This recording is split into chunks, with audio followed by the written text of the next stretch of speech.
Jerry Buss bought the Lakers in 1979. The Lakers have won over 60% of their games, 11 total championships, most in the NBA in that span. One last thing, he bought it for $67 million. The family is selling it for $10 billion. I don't know. I don't got the ROI, Jabba, but I think I would take that deal every single time and twice on Sundays.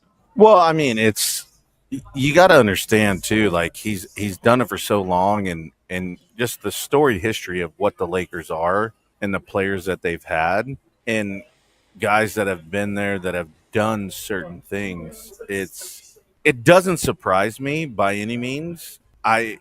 It's interesting to me that he's obviously he's a minority owner already, and now he's like, well, I just I just have a buttload of money, so I'm gonna buy it and then still let her run it because they've done it for so long. So I don't honestly like. And it was listening to Tim Legler on the show the other day. He's like, yeah, it's 10 billion reasons why they sold the team. But it's a weird dynamic, and kind of what you touched on earlier too is like, so what is that value of Luka? What is that value of LeBron? I would say it's pretty high. And I like, as annoying as Errol is, and I hope he's listening and on his cruise and doing whatever, but I don't think he's very far. I'm not saying it's the LGA, but I think it has a very big impact on it because you don't have people like that, like Jordan when he bought the Bobcats. Like, you think about those things, right? And so his impact is very similar. He'll never be Jordan because nobody's buying LeBron's 20 years, and they're not reproducing LeBron's 20 years ago, but they do that with Jordans. I mean, Jordan. There's only one Jordan. I mean, Oh, we have this 100%. debate all the time. There's only one Jordan. LeBron's been on a bunch of teams. I guess he's been with the Lakers now. How many years has it been, Speedy? Is it 8? 2018 was his first year with the Lakers. So 7 years with the Lakers. I guess, is this going to be or is this his seventh or eighth season? 19 was the first year, so that would be So this will be his seventh year with the Lakers. So yeah, no, he's pretty much like 7 years, except with the shortened year. Yeah, so it's about 7 years. Right. The COVID year. So if I'm a Laker fan, I'm jacked up because now the Buss family, you always were worried that they were going to do something really stupid. You just were, because they always fought each other for control for years, like who was going to have more say. And you could always tell Jeannie was getting frustrated with her brothers, and that there were sometimes that, one of the brothers had the ear of Rob Pelinka. But over time, it seems to settle that Jeannie's in charge and running the day-to-day. And Mark Walter decided, we're going to keep you doing that. And it said in the contract, or the thing that I read, I guess not contract, the thing that we read was about for the foreseeable future, for a number of years, Jeannie Buss is going to stay running the Lakers. I guess as the president of the Lakers, I guess of Operations or whatever it is. Operations. Yeah. I'm sure we'll get a cool title from them at some point soon in the news presser. If you're an LA fan, don't you have blind faith in Walter at this point? This is the guy that brought Shohei Ohtani over to LA, that didn't even need a healthy Shohei Ohtani to embarrass the Yankees in the World Series last year, that I would argue should be the prohibitive favorites again. Even though they're suffering more injuries to their pitching than anyone else, it doesn't matter. They have more money. They still have guys. The guys will come back. They're fine. Snell will be back soon. They just have all these guys because they have unlimited resources, because their owner is putting money where the mouth is. Fish, they're being strategic. They're pitching position players in the 6th inning to make sure they don't have any more pitching injuries. Look, I don't know if I go that far, but I do think I do think well, look, there's some weird stuff out there, but the Dodgers, for the most part, should be looked at as the best ownership group in baseball, because they're putting all the money and resources into their product. They're finding creative ways to add free agents with this deferred money gambit that they figured out before anyone else did. Anyone else could have done it. It was there sitting on the table. They came up with it. I hate that argument, Fish, though, because it's been happening for so many years. Well, it's like so. This is weird, but I'm thinking about like an economics lesson I once taught Java, where the movie The Big Short and the housing crisis that happened in like 2008. If you ever saw that movie, it was a great movie. Brad Pitt, Steve Carell, and it was all about like shit. I'm losing my train of thought. I can't remember why I brought it up. No, but think about that though too, where it's like you have Bobby Bonilla getting paid. Ken Griffey Jr. was getting paid by the Reds. He was like the third highest on their payroll. You have guys that there's been plenty of contracts that have done this for a long time. Oh, I'm sorry. So what I was saying is like sometimes a good GM, finds a loophole. You know what I mean?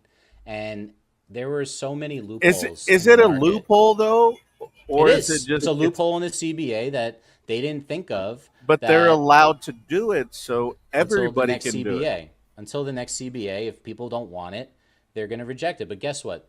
They're not going to vote against it because all that does is inflate people's salaries, and nobody's going to be against that, right?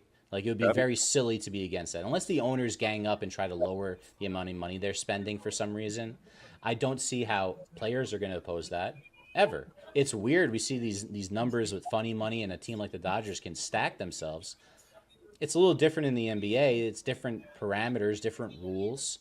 But But it's also same time you got to look at it too. Like when you have somebody that signs a contract in front of you, it just sets you up to be able to sign either the same contract, and you have a barrier of what like I can sign for because they do that, and well, so you it's just know, Jabba, like if they were able to think of everything, then they would have put it in the CBA. But well what you they know, they don't think of everything because we as players think of it differently. They think of it as owners and do it differently. So Speedy, let me it's pose it to you. Think about all the different coaches, like a Belichick, that would do anything to get an edge. This happens in business every day of the week with great businessmen.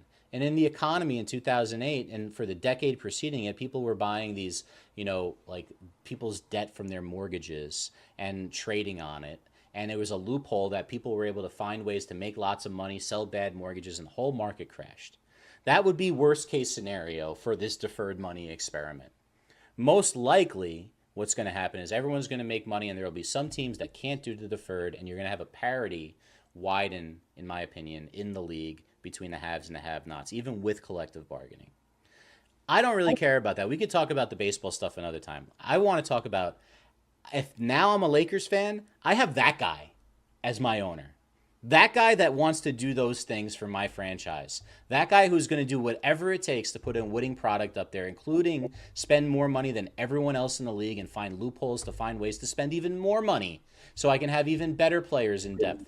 We talked about the loophole the Panthers used to add Marchand in the last segment because the Kucherov, I guess we call it the Kucherov rule. Yeah, and now Edmonton's being investigated for the same thing. Well, because now you're going to see in the next CBA, they're going to write language into it to get rid of that. They have to, because that's a bad rule, and somebody figured it out that's trying real hard, and you got to give them credit for coming up with it. It's a loophole, and it's somebody in business trying to find a way around the rules or through the rules that's not necessarily illegal. I mean, Belichick. How many times did Belichick try to sneak a guy onto the field? You know what I mean? It's gamesmanship. John Harbaugh and I forget who the other coach was still mad about the whole offensive line eligible rule. Look, he's definitely tried some stuff over the years. But And now Pat Campbell's accelerated it. I just really appreciate people, like, if that was my owner, I'd be pumped up. I know. I just know from what I saw last year as a Yankee fan that I would take that guy to run any franchise that I was rooting for. That franchise is scary. They're petrifying, and they haven't even hit their stride in baseball yet. Now just imagine the things that they're going to do. They're going to spend on role players. They're not going to just, they're going to have their star. When LeBron leaves, they'll open up some money a couple of years from now. But they're going to have Luka tied up. They're going to build around him. And they're going to find a way. And LeBron, maybe he spends, speaking of Scottie Pippen, maybe he spends the last couple of years of his career. But Luka's not going to get a super max because of what they're at. So no, he only gets the 4 years because of the trade. Yes, the trade. So he's so young. Are they going to try and like basically, like you just said, build upon him where he can get a super max a little bit later and then build around him. I don't know that answer, obviously. I don't know exactly the rules on that, Speedy. I think it because he was just traded to them, he can only get a 4-year deal. I That's don't the know if he's already signed a 4-year deal, that after that deal that he can sign a 5-year one for the max. I correct. think that's how it works. Yeah, because So, but that's 9 years. he signed his deal in 2022, so he Right. had one more. Okay. He has the one more year. That's why it's being talked So about. so Speedy, so he has to finish that contract, and then is he eligible for the Yes. Supermax? After this deal, he'll be eligible for the 5-year. That's why I guess he wants him to be able to negotiate it now. But at the same time, I think Luka is also the reason he's saying I would take it is I'm going to buy into this philosophy of now we're actually going to be run right and not have all these guys almost want to go to the Lakers, and maybe they dodged a bullet with some of them like Paul George, but like all these guys that want to go to the Lakers and then say no, and you turn into the Knicks West where nobody wants to go there because of your ownership. Look, we have our guest waiting, but we have Gary Phillips going to talk about the Yankees and this Dodgers. You know I want to talk a little bit about last year's World Series and this Dodgers team for a little bit with them as well. But before we get into that, this Laker team is set up. They have Luka Doncic, a top 5 player in the NBA. They have LeBron James, who was second team All NBA, so technically he's still a top 10 player in the NBA. They are ready to win. They absolutely are. Now they have an ownership group running them that's going to do everything they can to make that happen. Is JJ Redick the guy though? Look, if he's not, he'll be gone soon. I do think that if LeBron, as long as LeBron's there, I have a feeling JJ will stay with them. That's what I think, and I think JJ is getting better as a coach. You know, you don't want to judge somebody on their first year. You want to see how they make adjustments in their second year. I think. I think he's earned that right. So I'm excited to see it. I like JJ as a player, and he's obviously a brilliant basketball mind. So we'll see what happens with that. It's definitely a unique team to coach. I do think they need to figure out the role player situation there. They need to get some more shooters around those guys. They need to have a little bit more better, kind of. I would try to get a 3-and-D wing in there for them as well. I mean, obviously Desmond Bane isn't coming, but there could be some other guys out there for them.